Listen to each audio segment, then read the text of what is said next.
ఒక్కసారి ఊహించండి. రేపటి నుంచి మీరు అసలు ఏ జాబ్ ఆర్ ఏ ఉద్యోగానికి వెళ్ళాల్సిన అవసరం లేదు. అయినా కానీ మీ మంత్లీ ఎక్స్‌పెన్సివ్స్ అన్నీ కవర్ అయిపోతే ఎలా ఉంటది? అదే ఫినాన్షియల్ ఫ్రీడమ్ అండి.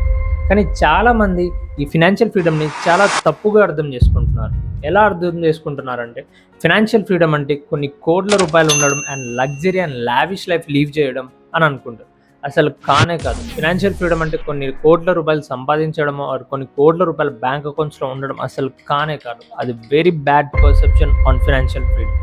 బ్యాడ్ పర్సెప్షన్ అని ఎందుకు అంటున్నా అంటే అసలు ఫినాన్షియల్ ఫ్రీడమ్‌ని ఒక సింపుల్ మీనింగ్‌తో అర్థం చేసుకుందాం. ఫినాన్షియల్ ఫ్రీడమ్ అంటే ఏం లేదండి. మీరు అసలు మీ మంత్లీ ఎక్స్‌పెన్సెస్ కోసం అసలు ఏం పని చేయాల్సిన అవసరం లేకున్నా గానీ, మీ మంత్లీ మీకొచ్చే ఇన్వెస్ట్‌మెంట్స్ రిటర్న్స్ నుంచో ఆర్ పాసివ్ ఇన్‌కమ్స్ నుంచో లైక్ రెంటల్ ఇన్‌కమ్స్ నుంచో ఆర్ స్టాక్ మార్కెట్‌లో ఇన్వెస్ట్ చేసిన ఇన్‌కమ్స్ నుంచి వచ్చే రిటర్న్సో అవన్నీ కలిపి మీ మంత్లీ ఎక్స్‌పెన్సెస్‌ని కవర్ చేసేస్తున్నాయంటే మీరసలు ఏం పని చేయకున్నా గానీ, then you are at the state of financial freedom. అంటే ఒక్కసారి ఊహించండి. మీకు నెలకి కావాల్సినంత ఖర్చుని గూడా సంపాదించకుండా, మీకొచ్చే ఇన్వెస్ట్‌మెంట్స్‌తోనే ఆ ఖర్చంతా కవర్ అయితుందంటే, then you are financially free. మీరు ఫినాన్షియల్ ఫ్రీడమ్ అనే స్టేట్‌లో ఉన్నారు. ఇది ఫినాన్షియల్ ఫ్రీడమ్ అంటే. ఏదో కోట్ల రూపాయలు సంపాదించడం, లగ్జరీ లైఫ్, లగ్జరీ కార్స్‌లో ఉండాలి అని అనుకోవడం అసలు కానే కాదండి. ఒక చిన్న ఎగ్జాంపుల్ చూసుకుందాం. మీకు మంత్లీ ఒక 50,000 కావాలి ఎక్స్‌పెన్సెస్. అంటే ఒక 50,000 ఎక్స్‌పెన్సెస్ ఉన్నాయి మీకు మంత్లీ. అండ్ ఆ 50,000 ఎక్స్‌పెన్సెస్ కోసం మీరు అసలు ఏ జాబ్ చేయట్లేదు అండ్ ఏ బిజినెస్ చేయట్లేదు. జస్ట్ ఇంట్లో ఉంటున్నారు. అయినా గానీ మీ మంత్లీ 50,000 ఎక్స్‌పెన్సెస్ కవర్ అయిపోతున్నాయి. ఎలా కవర్ అయిపోతున్నాయి? మీ మీకొచ్చే మంత్లీ ఇన్వెస్ట్‌మెంట్స్ రిటర్న్స్ అయినా ఆర్ మీ పాసివ్ ఇన్‌కమ్స్ నుంచి అయినా వచ్చే రిటర్న్స్‌తో మీ మంత్లీ ఎక్స్‌పెన్సెస్ అన్నీ కవర్ అయితున్నాయి. ఆర్ మీకొచ్చే మంత్లీ రిటర్న్స్ మీకు కవర్ అయ్యే మంత్లీ ఎక్స్‌పెన్సెస్ కన్నా ఎక్కువ వస్తున్నా ఆర్ మీ మంత్లీ ఎక్స్‌పెన్సెస్‌ని కవర్ చేస్తున్నాయంటే then you are at the stage of financially free or financial freedom. ఇది ఫినాన్షియల్ ఫ్రీడమ్ స్టేట్ అంటే. ఏదో కోట్ల రూపాయలు సంపాదించడం అస్సలు కానే కాదు అండ్ అసలు అది పాయింటే కాదండి. మరి ఎందుకన్నా అసలు ఎవ్వరు మన సరౌండింగ్స్‌లో ఫినాన్షియల్లీ ఫ్రీగా లేరు అండ్ ఫినాన్షియల్ ఫ్రీడమ్‌ని అసలు ఎవరు సాధించట్లేదని అంటారా? డిస్కస్ చేద్దాం. అసలు ఎందుకు 90% మన సరౌండింగ్స్‌లో ఎవ్వరు ఫినాన్షియల్ ఫ్రీడమ్‌ని సాధించలేకపోతున్నారు. ఎందుకంటే మెయిన్ రీజన్ వచ్చేసి వాళ్ళు సంపాదించే దానికన్నా ఖర్చు ఎక్కువ చేస్తున్నారు. అంటే వాళ్ళు సంపాదించేది ఇంతైతే ఖర్చు కూడా ఇంతే చేస్తున్నారు. అంటే ఇంత సంపాదిస్తున్నారు అండ్ ఇంతే ఖర్చు పెడుతున్నారు. ఇక్కడ అసలు ఇన్వెస్ట్‌మెంట్స్ ఎవరు చేస్తున్నారు? ఎవ్వరు చేయట్లేదు. అసలు సేవింగ్సే చేయట్లేదు. ఇంక ఇన్వెస్ట్‌మెంట్స్ ఎవరు చేస్తారు చెప్పండి? అసలు no savings and no investments. And అలాగే వాళ్ళకి సాలరీ పెరుగుతూ పోయినా గానీ వాళ్ళు ఖర్చులు కూడా పెంచుకుంటూ వెళ్తున్నారు. అసలు ఖర్చులు తగ్గించట్లేదు. సాలరీ పెరిగినా గానీ అండ్ ఇన్వెస్ట్‌మెంట్స్ కూడా చేయట్లేదు. This is the main reason అండి. మన సరౌండింగ్స్‌లో 90% పీపుల్ ఎవ్వరు ఫినాన్షియల్ ఫ్రీడమ్‌ని సాధించలేకపోతున్నారంటే ఇదే మెయిన్ రీజన్. అండ్ దీన్ని ఒక ఎగ్జాంపుల్‌గా డిస్కస్ చేసుకున్నామంటే జస్ట్ అజ్యూమ్ చేసుకోండి 2 ఎంప్లాయిడ్ పీపుల్ ఉన్నారు. ఒక పర్సన్‌కి వచ్చేసి 30,000 పర్ మంత్ వస్తుంది. అంటే 30,000 వస్తుంది నెలకి. అండ్ ఆయన ఏం చేస్తారంటే ఎవ్రీ మంత్ కన్సిస్టెన్సీతో డిసిప్లిన్‌గా 30% ఇన్వెస్ట్‌మెంట్స్ చేసేస్తారు. అంటే వచ్చే 30,000లో 30% ఇన్వెస్ట్‌మెంట్స్‌కి పెట్టేస్తారు. అండ్ మిగతా 70% వచ్చేసి ఆయన పర్సనల్ ఎక్స్‌పెన్సెస్ గానీ, మెడికల్ ఎక్స్‌పెన్సెస్ గానీ ఆర్ ఆయన సేవింగ్స్ గానీ ఆయన చేసేసుకుంటారు. అండ్ ఇంకో సెకండ్ ఎంప్లాయీ ఏం చేస్తారంటే ఆయనకి 1,00,000 వస్తుంది పర్ మంత్ సాలరీ. బట్ ఆయన ఆ 1,00,000 అసలు ఏం ఇన్వెస్ట్‌మెంట్ చేయడు. ఆ 1,00,000 అంతా ఆ మంత్ అయిపోక ముందుకి ఖర్చు పెట్టేస్తాడు. అంటే ఆ 1,00,000 ఇలా వస్తుంది అండ్ ఆ మంత్ అయిపోక ముందుగా ఖర్చు పెట్టేస్తాడు. సో ఇక్కడ ఏం చేస్తున్నాడు ఆయన? అసలు ఏం సేవ్ చేయట్లేదు అండ్ ఏం ఇన్వెస్ట్‌మెంట్ చేయట్లేదు.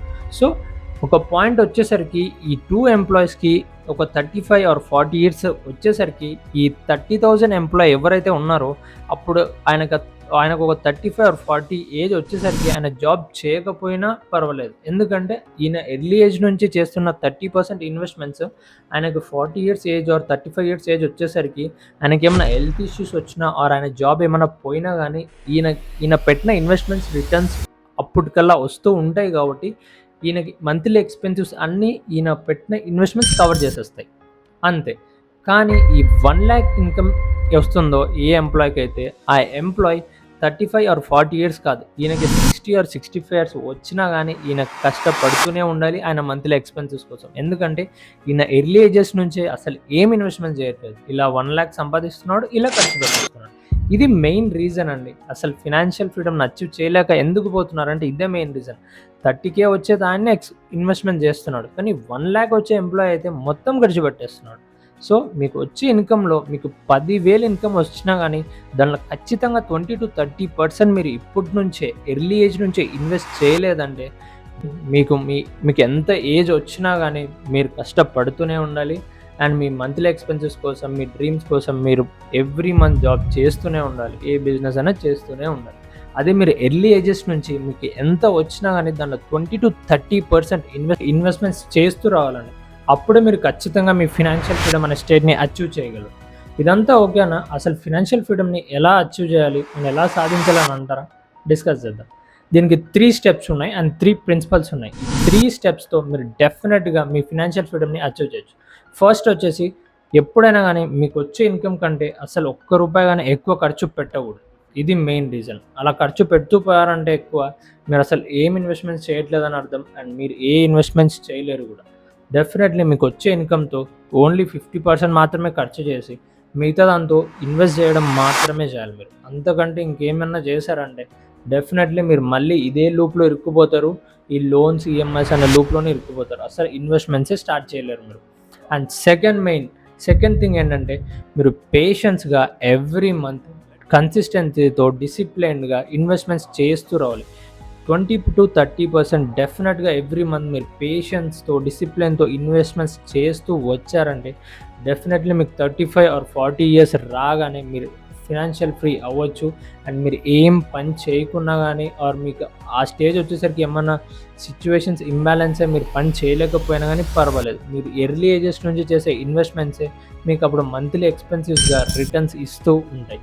అండ్ థర్డ్ మెయిన్ థింగ్ ఏంటంటే మీరు పేషెన్స్ మెయింటైన్ చేయాలి. ఎందుకంటే ఎప్పుడైనా గానీ, ఎక్కడైనా గానీ మీకు రిటర్న్స్ వెంటనే రావు. మీరు 20 ఇయర్స్ నుంచి ఇన్వెస్ట్ చేస్తూ వచ్చారంటే మినిమమ్ మీరు 20-35 ఇయర్స్ వచ్చేంత వరకు పేషెన్స్‌గా వెయిట్ చేయాలి.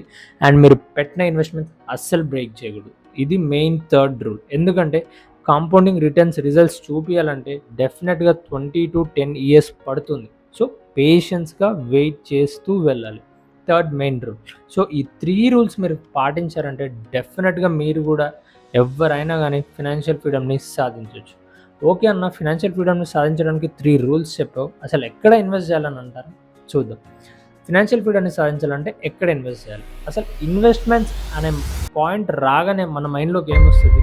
డెఫినెట్‌గా ఏదైనా ప్రాపర్టీస్ కొనాలి, like land or houses or గోల్డ్‌లో ఇన్వెస్ట్ చేయాలి. అంతే. ఇంతకు మించి అసలు ఏం రావు థాట్స్ మనకి ఇన్వెస్ట్‌మెంట్స్ అంటే. ఎందుకంటే ఇవి చాలా సేఫెస్ట్ ఇన్వెస్ట్‌మెంట్ ప్లాన్స్. ఓకే, కాదనను. ఇవి చాలా సేఫెస్ట్ ఇన్వెస్ట్‌మెంట్ ప్లాన్స్. బట్ మనకి వచ్చే మంత్లీ ఇన్‌కమ్‌తో డెఫినెట్‌గా ఇవన్నీ పర్చేస్ చేయగలమా? ఒక ప్రాపర్టీ కొనగలమా మనకొచ్చే మంత్లీ ఇన్‌కమ్‌తో? నో. అండ్ అలాగే గోల్డ్‌లో ఇన్వెస్ట్ చేయగలమా? కరెంట్ ఉన్న ప్రైస్‌కి మనకొచ్చే మంత్లీ ఇన్‌కమ్‌తో? No. So, the best way and safest way అంటే స్టాక్ మార్కెట్ అండి. ఏంటి స్టాక్ మార్కెట్ అంటున్నాడు, సేఫెస్ట్ వే అంటున్నాడా? మీరు ప్రాపర్‌గా రిస్క్ అనాలిసిస్ చేసి అండ్ రిస్క్ మేనేజ్‌మెంట్‌తో ప్రాపర్‌గా స్టాక్స్‌ని చూస్ చేసుకొని ఇన్వెస్ట్ చేశారంటే అంతకంటే బెస్ట్ ప్లాట్‌ఫామ్ ఏది లేదండి. స్టాక్ మార్కెట్‌ని బాగా మీరు ఆ రిస్క్ అనాలిసిస్ చేసి ఇన్వెస్ట్ చేసుకుంటూ వచ్చారంటే మీకు లాంగ్ టర్మ్‌లో అంతకంటే పెద్ద రిటర్న్స్ ఇచ్చే ప్లాట్‌ఫామ్ ఏది ఉండదు. అండ్ మాకసలు స్టాక్ మార్కెట్ గురించి ఏం తెలీదన్న. మేమసలు ఎలా ఇన్వెస్ట్ చేయాలో తెలీదు. అండ్ రిస్క్ అనాలిసిస్ ఎలా చేయాలి, స్టాక్ అనాలిసిస్ ఎలా చేయాలనేది ఏం తెలీదంటే డోంట్ వరీ. మన ఛానల్‌లో ఫర్దర్ వీడియోస్ అన్నీ దాని మీదనే ఉంటాయి. అండ్ స్టాక్ మార్కెట్ బేసిక్స్ నుంచి రిస్క్ అనాలిసిస్ ఎలా చేయాలి, అండ్ స్టాక్స్ ఎలా చూస్ చేసుకోవాలి, అండ్ రిస్క్ మేనేజ్మెంట్ ఎలా చేయాలి అనే టాపిక్స్ పైనే ఉంటాయి. ఆ కాన్సెప్ట్స్ అన్నీ మీరు చూస్తూ, మీరు నేర్చుకుంటూ ఇన్వెస్ట్ చేయొచ్చు. ఎప్పుడైనా గుర్తుపెట్టుకోండి, ఫినాన్షియల్ ఫ్రీడమ్ అంటే రిచ్ అయిపోవడం కాదు. మీ జీవితాన్ని మీకు నచ్చినట్టుగా జీవించే స్వేచ్ఛని మీ డబ్బు మీకు ఇవ్వడం. అదే ఫినాన్షియల్ ఫ్రీడమ్ అంటే. ఏంటి? ఫినాన్షియల్ ఫ్రీడమ్ అంటే మీకు రిచ్ అయిపోవడం కాదు. మీ జీవితాన్ని మీకు నచ్చినట్టుగా జీవించే స్వేచ్ఛని మీ డబ్బు మీకు ఇవ్వడమే ఫినాన్షియల్ ఫ్రీడమ్ అంటే. ఓకే.